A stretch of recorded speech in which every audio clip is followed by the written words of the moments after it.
निराशाजनक प्रदर्शन के बावजूद कुश्ती और बैडमिंटन जैसे खेलों में खिलाड़ियों द्वारा व्यक्तिगत पदक जीतने के साथ ही पूरे भारत में खेलों के महत्व, खेलों के लिए जरूरी सुविधाओं और खेल संस्कृति पर बहस शुरू हो गई है। कुलदीप और यहाँ तिरंगा। खेल के लिए चर्चा और चिंता हो रही है, लेकिन उसके लिए कुछ ठोस कदम नहीं उठाए जा रहे।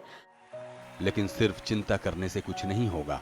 उसके लिए बदलनी होगी खेलों के प्रति अपनी सोच, अपनी दिनचर्या और अपनानी होगी खेल संस्कृति और समझना होगा प्ले, गेम और स्पोर्ट्स के अंतर को। जब एक छोटा बच्चा बिना किसी नियम और कंपटीशन के, बिना जीत हार की चिंता किए खेलता है तो उसे प्ले कहते हैं, जो कि पहली सीढ़ी है गेम की तरफ जाने की। गेम अर्थात एक नियत नियम और कंपटीशन के साथ जीत हार के लिए दोस्तों के बीच खेला जाता है, और ये दूसरी सीढ़ी जो खिलाड़ियों को प्रेरित करती है स्पोर्ट्स की तरफ। और फिर आता है स्पोर्ट्स का नंबर, जहां जीते जाते हैं मेडल अर्थात पदक। हर कोई चाहता है कि खिलाड़ी देश के लिए पदक जीते, लेकिन जब न खेलने की जगह हो और खेल के लिए उत्साहवर्धन करने को खेल संस्कृति, तब पदक कैसे जीते जाएं, ये सबसे बड़ा मुद्दा है।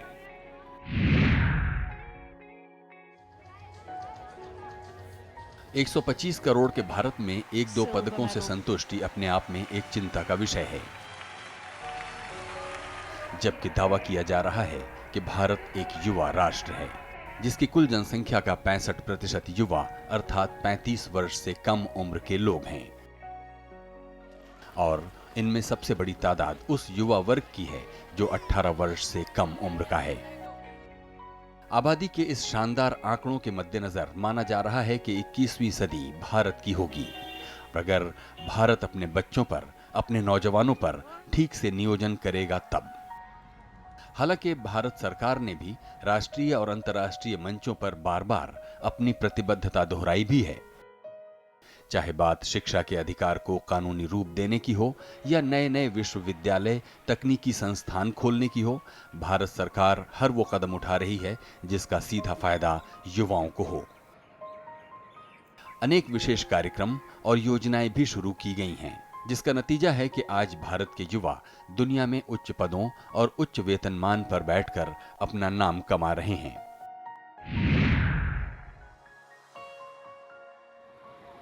पर जब बात आती है खेलों की, तो स्थिति बहुत ही दुखदाई और शर्मनाक प्रतीत होती है। खेलों के प्रति हमारे नजरिए को परखने के लिए खिलाड़ियों पर खर्च होने वाले पैसों को एक सूचकांक माना जाए और ओलंपिक में पदक तालिका में शीर्ष पर रहने वाले देशों और भारत की तुलना की जाए तो स्थिति स्पष्ट हो जाती है। अमेरिका प्रति व्यक्ति रोज 22 रुपए खर्च करता है, ब्रिटेन 50 पैसे और छोटा सा देश जमैका जहां 19 पैसे प्रतिदिन खर्च करता है, वहीं भारत में सरकार हर नागरिक पर मात्र 3 पैसे खर्च करती है।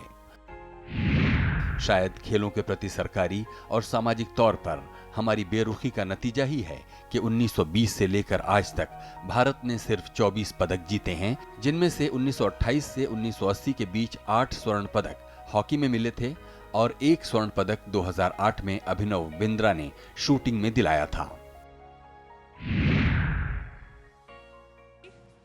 हालांकि खेलों का मतलब सिर्फ पदक जिताना नहीं है, खेल हमारे जीवन के हर पहलू के लिए आवश्यक है। खेलना आपकी सेहत के लिए इतना ही ज़रूरी है जितना कि खाना और जितना कि हवा। खेलना आपकी सेहत के लिए इतना ही, आपके बच्चे की सेहत के लिए इतना ही ज़रूरी है जितना कि पढ़ाई। कभी कभी हम दबाव में आ जाते हैं। सफलता की परिभाषाएं हमारी ऐसी हैं कि हमारे को नंबरों के गेम में फंस जाते हैं। मैथ्स पढ़ना है, ट्यूशन करनी है, ड्रामा करना है।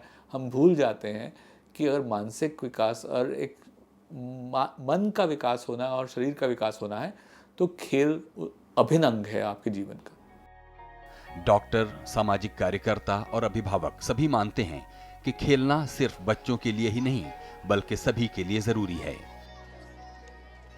खेल से हम एक अलग दुनिया में चले जाते हैं। खेल से हम सीखते हैं, खेल से हमारा मानसिक विकास होता है।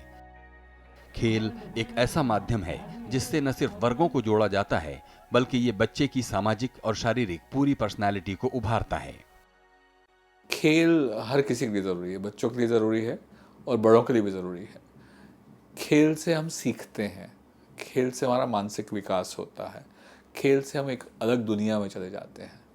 सबसे ज़्यादा ज़रूरी बात है कि खेल से हम डिस्कवरी करते हैं उन नई चीज़ों की जिनको हम जानते नहीं हैं।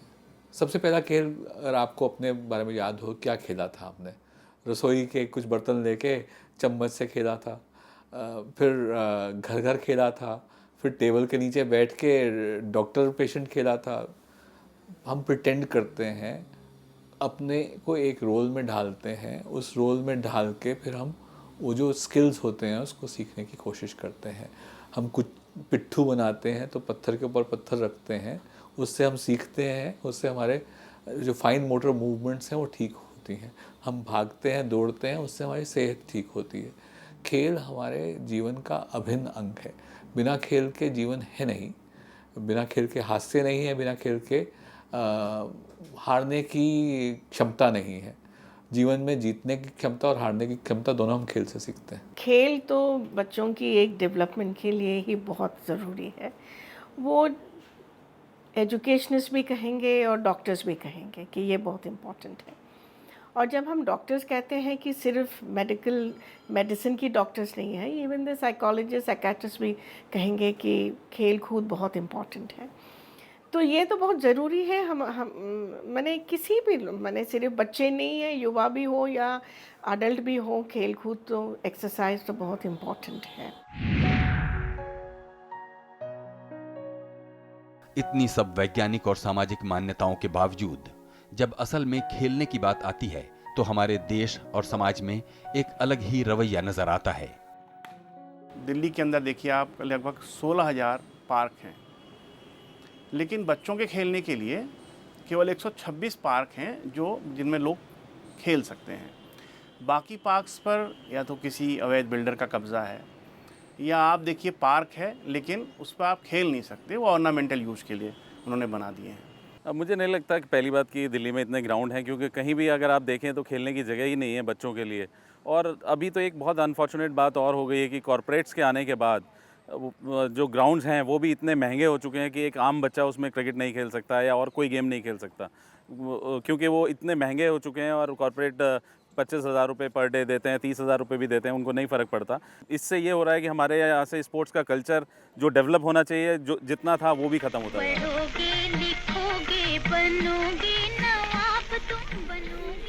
हमारे समाज की एक पुरानी कहावत है कि खेलोगे कूदोगे बनोगे खराब, पढ़ोगे लिखोगे बनोगे नवाब।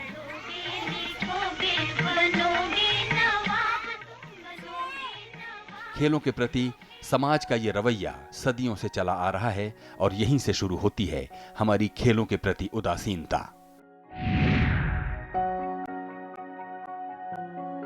अगर बात की जाए राष्ट्रीय राजधानी क्षेत्र दिल्ली की, जहां से देश की सत्ता चलती है, संसद भवन और सुप्रीम कोर्ट भी यहीं पर हैं, खेल और युवाओं को लेकर बड़ी बड़ी नीतियां भी यहीं बनती हैं, पर जब बात आती है बच्चों के खेलने के लिए सुविधाओं की, तो स्थिति चिंताजनक दिखाई देती है। बाहर इसलिए नहीं जा पाते क्योंकि खेलने की जगह नहीं है, ना कोई ग्राउंड है यहाँ पे। कोटला के अंदर कोई ग्राउंड नहीं है, कोई ग्राउंड नहीं है। तो था जो बाबू पार्क और ये सब, यहाँ पे सब लोग वो गाय वगैरह गंदगी में जाती है, वहाँ पे लोग वो जुआ वगैरह भी खेलते हैं। कोई ये नहीं कह सकते हैं कि बच्चों को खेलना नहीं है, पर प्रॉब्लम ये है कि खेलने के लिए कहाँ जगह है। अगर आप एक अर्बन इंडिया के बारे में बात करेंगे, सारी जगह जो है किसने लिया है? रियल एस्टेट ने लिया है, बिल्डर्स ने लिया है। तो जहाँ ओपन स्पेसेस थे वो भी गया, वो तो अभी पार्किंग लॉट्स बन गए, या गार्बेज डिस्पोजल के लिए इस्तेमाल किया है, या कुछ है तो आस्ते आस्ते कुछ मंदिर आ गया, गिरजा आ गया, एक मॉस्क आ गया, वो भी गया, या कुछ एंटी सोशल एलिमेंट्स आ गए, वो वहाँ कब्जा किया है। तो ये जगह जो हम कह रहे हैं ना, वो तो नहीं है। आप कुछ भी खेल सकते थे यहाँ पर, लेकिन फुटबॉल के मैचेस वगैरह होते थे। एक तरफ बारात घर बना हुआ है, एक तरफ ये अलग कर दिया, सेपरेट कर दिया यूथ सेंटर, ये एक हुआ करता था। तो फुटबॉल ग्राउंड काफ़ी अच्छा लंबा था ये, तो खेलते थे, मैचेस वगैरह होते थे। गवर्नमेंट की तरफ से ये है कि जितने भी ऐसे इस तरीके के पड़े थे खाली फील्ड, उनको उन्होंने ग्रीनरी के लिए डेवलप कर दिया इसको। आज से 10-15 साल पहले बच्चे इतने खेलते हुए नज़र आते थे कि छोटे छोटे एरिया में बच्चे खेल रहे हैं, उनको कोई मना नहीं कर रहा है, वो अपने एक्सपर्ट मतलब जो चाह रहे हैं वो मन से कर रहे हैं। पर आजकल सभी ग्राउंड और सभी लॉन इतने वो बिज़ी हो गए हैं, सब पे लिख दिया गया है नॉट फॉर प्ले, और मतलब वहाँ पर वो गार्डनिंग हो रही है पर बच्चों के खेलने के लिए ग्राउंड नहीं है। आसपास इतनी गाड़ियाँ पार्क कर देते हैं, उससे बच्चों को मना कर देते हैं, यहाँ पर पार्किंग है जी, आप यहाँ पर खेल नहीं सकते, हमारी गाड़ी को नुकसान हो जाएगा। तो बच्चों का धीरे धीरे बच्चे भी उस तरह से हटते अब धीरे धीरे वो भी कंप्यूटर की तरफ चले गए, घर से बाहर निकलना वो भी नहीं चाहते हैं। जब खेलने की जगह ही नहीं है तो वो भी अपना दिन भर अपना नेट पे बैठे रहते हैं, उसी पे उनका उससे नुकसान क्या है, उनका फिजिकली वो डाउन होते चले जा रहे हैं। ये हाल है राष्ट्रीय राजधानी क्षेत्र का, तो देश के दूर दराज के हिस्सों में हालात का अंदाजा आसानी से लगाया जा सकता है। मामला सिर्फ पार्कों और अन्य खुली जगहों की खराब स्थिति का ही नहीं है, स्कूलों में भी तो खेलों के मैदान नहीं हैं। एक गैर सरकारी संस्था की 2013 की एक रिपोर्ट के अनुसार 68% प्राइमरी स्कूलों में तो ग्राउंड ही नहीं है और उसके बाद 63% में बाउंड्री वॉल ही नहीं है, अर्थात खुला मैदान तो है लेकिन खेलने के लिए सुरक्षित नहीं है। बाउंड्री वॉल में क्या होता है, अगर बाउंड्री वॉल होता है और प्लेग्राउंड होता भी है तो बच्चे खेलना पसंद नहीं करते क्योंकि वहाँ पे सेफ नहीं है। सन 2010 में शिक्षा का अधिकार कानून बना, जिसमें स्कूलों में खेलने के महत्व को स्वीकार किया गया और प्रत्येक स्कूल में खेलने के मैदान का प्रावधान भी रखा गया, यानी प्रत्येक विद्यालय में खेल का मैदान अनिवार्य होना चाहिए। हमारे लाहौल में एक भी ग्राउंड नहीं है, इवन स्कूलों के पास भी अपना ग्राउंड नहीं है। अगर स्कूल लेवल पे जो टूर्नामेंट कराते हैं, सड़क पे रेस कराते हैं। सबसे पहली बात तो जगह नहीं है, ऐसा मैदान जहां पर खेला जा सके। लेकिन सिर्फ स्कूल में मैदान से भी क्या होगा जब स्कूलों का मूल मंत्र ही रट्टू तोते पैदा करना हो। ज्यादातर स्कूलों में बच्चे इतने व्यस्त हो जाते हैं कि खेलने का समय ही नहीं है। स्कूल में कभी कभी जब पीरियड होता है जब भी खेल सकते हैं। हम जब बच्चों के साथ काम करते हैं जो और बच्चों को पूछते हैं कि आपको खेलना पसंद है और क्या करना चाहते हो, तो हमें एक ही जवाब मिलता है कि हमें खेलना बहुत पसंद है लेकिन हमारे पास ना समय है और ना जगह है। और ये एक बहुत ही दुर्भाग्यशाली तथ्य है कि हमारा देश और बाकी कई प्रगतिशील जो देश है ये दिक्कतों से जो पार हो रहा है, क्योंकि खेल ऐसा माध्यम है वो खाली वर्गों को नहीं जोड़ता लेकिन बच्चों के सामाजिक और शारीरिक पूरी एक पर्सनालिटी को उभारता है। ज्यादातर खेल के पीरियड को दूसरे सब्जेक्ट के पीरियड में बदल दिया जाता है। स्कूल के बाद होमवर्क, ट्यूशन जैसे अनेक कार्य बच्चों से न सिर्फ उनका बचपन छीन रहे हैं बल्कि उनके अंदर टीम भावना और सामूहिकता को भी उभरने नहीं देते हैं। परिणाम स्वरूप बड़ी संख्या में युवा और बच्चे आज मानसिक और शारीरिक रूप से पूरी तरह स्वस्थ नहीं हैं। सेहत के खराब होने का सबसे बड़ा कारण, एक जो मानसिक सेहत के खराब होने का आजकल सबसे बड़ा कारण है कि हम अपने दायरे सीमित करते जा रहे हैं। हम दूसरे के पक्ष को समझने की नहीं कोशिश करते हैं। तो अगर जब खेल होगा तो हम दूसरे के पक्ष को समझने की कोशिश करेंगे। जिसके साथ आप खेल रहे हैं उससे झगड़ भी सकते हैं, उससे दोस्ती भी कर सकते हैं। जब ये पक्ष बढ़ेगा तो मानसिक सेहत आपकी बढ़ेगी। शारीरिक सेहत के लिए भी बहुत ज़रूरी है कि आप खेल सकें, पर मैं ये कह रहा हूँ कि खेल के मैदानों का इंतज़ार मत करें। देखो जी, टीम गेम का सबसे बड़ा एडवांटेज यही है कि चाहे आप किसी को पसंद करते हो चाहे ना करते हो, उसके साथ आपको एज ए टीम खेलना ही पड़ता है।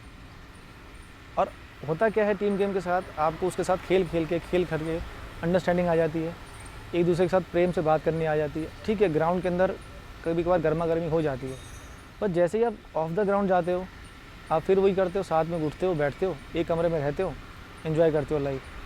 तो जब आपको ये कल्चर डेवलप हो जाएगा ना टीम गेम का, तो ये सब जो सड़कों पे होता है ना ये ऑटोमेटिक बंद हो जाएगा। जस्ट बिकॉज हमारे यहाँ पे कल्चर नहीं है टीम गेम का, साथ उठने बैठने का, तो ये प्रॉब्लम्स आती हैं रोड पे। खेलों की बात की जाए और अर्बन प्लानिंग पर चर्चा न हो तो बात अधूरी रह जाती है। अगर बात की जाए राष्ट्रीय राजधानी क्षेत्र की, तो यहाँ की आधे से ज्यादा जनसंख्या अनऑथराइज्ड कॉलोनियों या झुग्गी झोपड़ियों में निवास करती है, जहाँ पर खेलना तो दूर, सांस लेने तक के लिए खुली जगह नहीं है। जिस टाइम कॉलोनी काटते हैं ना उस टाइम ऐसा कि अलग अलग किसान होते हैं सारे, और उनको इतना पता भी नहीं होता, और वो अपने लालच के लिए ज़मीन बेचते। आपके पास 500 गज है, मेरे पास 1000 गज है। पार्क के लिए बड़ी जगह चाहिए होती है, अगर वो पार्क ही छोड़ देगा तो वो कॉलोनी गाय पे काटेंगे। बात सिर्फ झुग्गी झोपड़ियों की नहीं है, बल्कि उच्च आय वर्ग की कॉलोनियों में भी स्थिति बच्चों के खेलने के लिए बहुत अनुकूल नहीं है। रेजिडेंट वेलफेयर एसोसिएशंस जो है उनकी मेंबर्स कौन बनते हैं? सारे सीनियर सिटीजन्स। जो यंग पीपल हैं उनके पास समय नहीं है, तो सीनियर सिटीजन्स बन जाते हैं members of the resident welfare association. So जो भी पार्क्स है, ओपन जगह है, उनको सारे ऑर्नामेंटल पार्क्स बना जाते हैं और बहुत सारे बेंचेस होगा। एक कोने में स्लाइड रखेंगे, कुछ स्विंग्स होंगे, हाँ, छोटे बच्चों के लिए, मगर बॉल गेम्स खेलने के लिए जगह बिल्कुल नहीं है। मामला सिर्फ एक कॉलोनी या मोहल्ले का नहीं है, बल्कि देश के अंदर उभरती व्यक्तिवादी संस्कृति से भी जुड़ा हुआ है, जहां लोगों को सिर्फ अपनी चिंता है और यही कारण है कि देश के भविष्य के प्रति ये उदासीनता है। बच्चे लिखे हैं हमें चिट्ठियाँ कि कहा है कि आप लोग इस विषय के ऊपर आप लोग कुछ एक्शन ले रहे हैं। हमें ये कहना है कि हमारी जो नेबरहुड में है, जो पार्क है, आज तो वो पार्क बन गया ऑर्नामेंटल पार्क, और हमको फुटबॉल खेलने के लिए जगह नहीं है, वॉलीबॉल खेलने के लिए जगह नहीं है, क्रिकेट खेलने के लिए जगह नहीं है, तो प्लीज़ आप आके हमारी मदद करो। तो ये तो एक सैड सिचुएशन है। जहाँ अपमार्केट नेबरहुड्स है, वहाँ तो अपना खुद का सारी जगह बहुत बढ़िया किया है। ये स्विंग्स है, स्लाइड्स है छोटे बच्चों के लिए, टेनिस कोर्ट्स होगा, ये होगा, वो सब होगा, मगर अपना नेबरहुड का प्राइवेट सिक्योरिटी गार्ड्स को रखा है। तो अगर आप उस नेबरहुड की रेजिडेंट नहीं हो, आपके बच्चे वहाँ जाके खेल नहीं सकते हैं। मगर दिस इज़ पब्लिक, एमसीडी का है या एनडीएमसी का है। वो ऐसा नहीं है कि अगर वो पार्क आपके नेबरहुड में है तो सिर्फ आपके बच्चे खेल सकते हैं, दूसरे भी बच्चे खेल सकते हैं। बात सिर्फ शारीरिक और मानसिक स्वास्थ्य की ही नहीं है, बल्कि खेल और खेलना स्वस्थ पारिवारिक और सामाजिक संबंधों के लिए भी फायदेमंद है। खेल परिवार की जो संयोजना होती है, आपस की जो रिश्ते होते हैं, उसको बढ़ावा देने के लिए बहुत ज़रूरी है।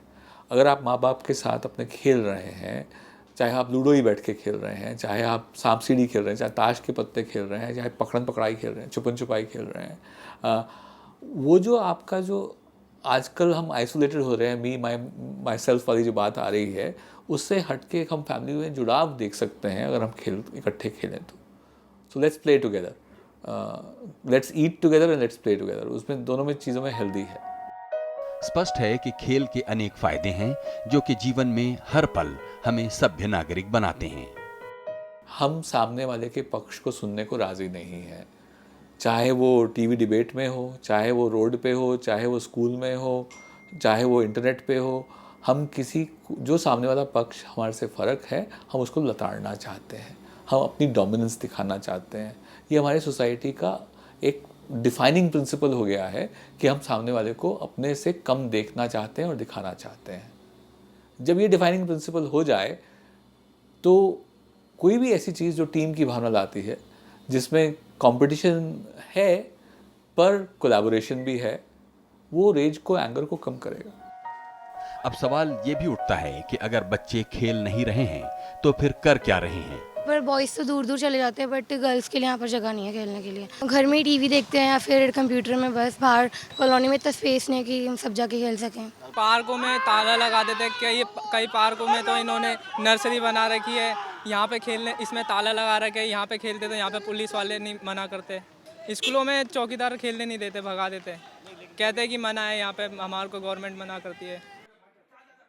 तो जवाब हम सबके घरों में हमारे आसपास ही हैं। बच्चे या तो टीवी देख रहे हैं, वीडियो गेम खेल रहे हैं, या अन्य ऐसे काम कर रहे हैं जो उन्हें नहीं करने चाहिए, जो उनके शारीरिक और मानसिक विकास के लिए हानिकारक हैं। इंडिविजुअल फोकस खेल है, ये अपने दिमाग के भीतर भीतर ही चलता है और इसमें फैंटेसी का बहुत कम रोल है। जो 2 बटन दबाने से इधर से उधर, उसमें फैंटेसी नहीं बड़ी होती है। फैंटेसी को अगर हमने प्ले में लाना है, प्रिटेंड को अगर हमने प्ले में लाना है, जिससे मानसिक सेहत बढ़ती है, और मूवमेंट को अगर हमने प्ले में लाना है, तो हमारे को डिवाइसेस से हट के खेल खेलने पड़ेंगे। मैं ये नहीं कह रहा कि मैदान होना नहीं चाहिए, मैं ये कह रहा हूँ एक अपॉर्चुनिटी तो ज़रूर होनी चाहिए, संसाधन ज़रूर होने चाहिए पर अगर नहीं भी हैं फिर भी खेल ज़रूर होना चाहिए। इस पूरे अध्ययन के दौरान कई लोगों से मुलाकात हुई जिनका सामान्यतया मानना था कि देश में गरीबी है, सरकार हो या परिवार बच्चों के खेलने पर ज्यादा खर्च नहीं कर सकते हैं, और शायद इस तर्क में भी कुछ सच्चाई हो कि जो मुल्क अभी ठीक से शौचालय भी नहीं बना पा रहा है वहां पर खेलने के लिए सुविधाएं जोड़ना थोड़ा मुश्किल है। लेकिन जब आंकड़ों पर नजर डालते हैं और पाते हैं कि आज देश का एक बड़ा वर्ग दुनिया के अमीरों को पीछे छोड़ चुका है, अमेरिका, इंग्लैंड और कनाडा जैसे देश जो पदक तालिका में शीर्ष पर थे, वहां पर बड़ी संख्या में हिंदुस्तानी मूल के निवासी रहते हैं जो 2-3 पीढ़ियों से वहां पर निवास कर रहे हैं, जिनके पास न तो धन की कमी है और न सुविधाओं का अभाव, तो फिर एक भी भारतीय मूल का अमेरिकी और ब्रिटिश नागरिक पदक क्यों नहीं जीत पाता है? जबकि गूगल और पेप्सी जैसी अनेक अंतर्राष्ट्रीय कंपनियों का नेतृत्व भारतीय मूल के लोग कर रहे हैं, और दूसरी तरफ देश के युवा वर्ग में बड़े पैमाने पर हताशा और निराशा भी व्याप्त है। नतीजतन कई बार इस भागम भाग की जिंदगी से परेशान होकर युवा और यहां तक कि कम उम्र के बच्चे भी आत्महत्या जैसा कठोर कदम उठा रहे हैं। ये कहना कि खेलने से सुसाइड कम हो जाएगा मैं नहीं कह रहा हूँ, उसके लिए बहुत कुछ और करना पड़ेगा। हमारे को अपने एजुकेशनल सिस्टम को बदलना पड़ेगा, हमारे को अपने हेल्थ सिस्टम को बदलना पड़ेगा, हमारे को अपने पेरेंटिंग के स्टाइल को बदलना पड़ेगा। पर खेल से शुरुआत कम से कम ये हो सकती है कि एक शब्द होता है रेजिलियंस, कि हर बच्चा सरवाइव कर सकता है वर्स से वर्स कंडीशन को, और खेल उसके साथ हो तो उसकी रेजिलियंस बढ़ जाती है। और इसका एक ही जवाब है, और वो है हमारी संस्कृति और सोच। यानी पढ़ोगे लिखोगे बनोगे नवाब, खेलोगे कूदोगे बनोगे खराब, और पैसे के पीछे भागने की हमारी प्रवृत्ति। अर्थात न तो खेलने की संस्कृति है और न परंपरा। वरना क्या कारण है कि हमारे मोहल्ले के मैदान पर कब्जा हो जाए, हमारे शहर के स्टेडियम खेल के अलावा अन्य सभी कार्यों के लिए इस्तेमाल हो रहे हों, खेलने की जगह की कमी हो रही हो, हम बच्चों को उनका वाजिब हक यानी खेलने का अधिकार देना नहीं चाहते हैं। हमारी एक साथी आए थे, वो मध्य प्रदेश से था। उन्होंने कहा कि जब भोपाल में कुछ ये बना रहे थे, ये लो इनकम ग्रुप के लिए हाउसिंग बना रहे थे, सोशल हाउसिंग, जो स्लम ड्वेलर्स के लिए, तो स्लम निकाल के social housing, that's a very good idea. मैंने वो सोच को हम कुछ नहीं कह सकते हैं, बढ़िया सोच है, मगर जब बनाया 1 स्क्वायर मीटर जगह नहीं है बच्चों को खेलने के लिए, वो उनके मन में नहीं आया। See that is my issue. हमारी ये इशू है कि जब हम प्लानिंग कहते हैं तो प्लानिंग में जब हम देखेंगे फ्लैट्स होगा, मार्केट प्लेसेस होगा, प्राइमरी हेल्थ सेंटर होगा, स्कूल्स होगा, हॉस्पिटल्स होगा, ये सारे, और कहीं ना कहीं एक कम्युनिटी सेंटर होगा, मगर प्लेग्राउंड्स किधर हैं? हमारे सामने कॉलोनियां तो बन रही हैं, लेकिन कभी खेल के मैदान बनाने के लिए हम पहल नहीं कर पाते हैं। हर इंच जमीन को बेचकर मुनाफा कमाना चाहते हैं। ओपन स्पेसेस, जैसे हम कहेंगे कि it is shrinking, is rapidly shrinking in our country, and when ये श्रिंकिंग में क्या होता है, it will have a tremendous effect socially and mentally on the lives of our children. क्योंकि हमें खेल नहीं, खेल के कपड़े और जूते अच्छे लगते हैं। हम स्पोर्ट्स शूज और ट्रैक सूट पहनकर शॉपिंग करते हैं या टीवी पर स्पोर्ट्स देखते हैं। हमें खेल के मैदानों से ज्यादा धर्मस्थल बनाने अच्छे लगते हैं। यही कारण है कि देश में हर 1000 घरों पर 10 धर्मस्थल और 1 लाख घरों पर 1 स्टेडियम है, और हम इंतजार कर रहे हैं चमत्कार का, कि कोई चमत्कार हो और कोई सिंधु, कोई साक्षी मलिक अपना घर बार बेचकर हमें पदक दिला दे।